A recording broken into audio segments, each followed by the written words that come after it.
دا اولنې اذان چې موږ کوو د جمعې دا د پیغمبر علیه السلام په زمانه کې نه و. دقه یو اذان به کېده، یو به اقامت کېده.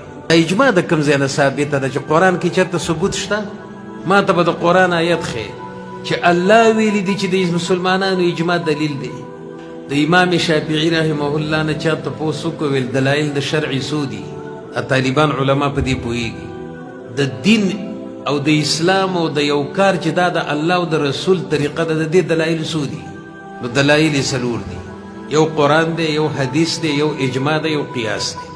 قرآن خو معنا داره چې د قرآن آیت دی، حدیث معنا داره چې صحیح حدیث دی، اجماع معنا داره چې صحابو په یو مسله اتفاق وکړو. لکه د حضرت عثمان رضی الله تعالی عنہ په دور کې دا اولنې اذان چې موږ کوو د جمعې دا د پیغمبر علیه السلام په زمانه کې نه و.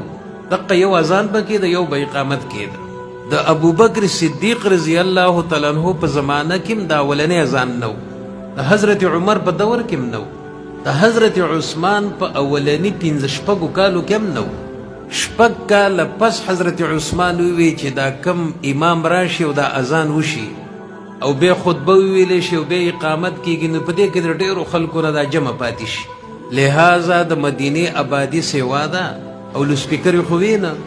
نو د صحابو په مشوره یو بل اذان شروع کو چې د دې خطبې د اذان نه د 6 منټه نیمه ګنټه اندازتن مخکې یو اذان پکار دی چې خلک جومات ته راشي. د حضرت عثمان رضی الله تعالی عنہ چې دا فیصله کوله په زراو صحابه ژوندي وو. عبدالله ابن مسعود و ابو موسی اشعري و حضرت علی و زراو صحابه و اجماع یې وکړه. هیچا ورته بد ونه ویل. ټیک ده، نو اوس یې موږ کوو که نه کوو؟ زموږ په دې جومات کې په 12:30 بجې باندې تقریبا یو اذان وشي، بیا چې امام خطبه وایي نو بیا اذان وشي او بیا اقامت وشي. ستاسو په جوماتونو کې هم دقه شان دی. نو امام شافعي رحمه الله نه چا تپوس وکړو ویل یاره دا قرآن خو د شریعت دلیل دی، دا حدیث خو دی، دا منم، خو دا اجماع د کوم ځای نه ثابته ده چې قرآن کې چېرته ثبوت شته؟ ما ته به د قرآن آیت ښیې چې الله ویلي دي چې د مسلمانانو اجماع دلیل دی. نو امام شافعي قرآن را واغسته او 40 پیرې د اول نه د اخره پورې ختم کړ، یا 2 میاشتې یا 3 میاشتې، خو 40 وارې ووي آیت یې پکې پیدا نه کړ.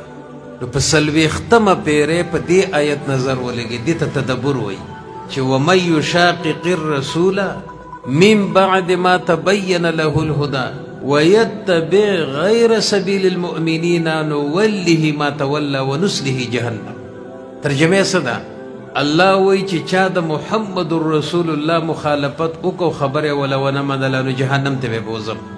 دویم ويتبع غیر سبیل المؤمنین، چې چا د مسلمانانو د لارې نه بله لاره اختیار کړه جهنم ته به بوزم. د امام شافعي ورته وایي د مسلمانانو دا لاره اجماع ده که نه؟ چې مسلمانان په یو خبره متفق شي او سړی د هغې لاره پرېږدي او په بله لاره ځي. نو د دې آیت نه معلومه شوه چې اجماع حجت دی.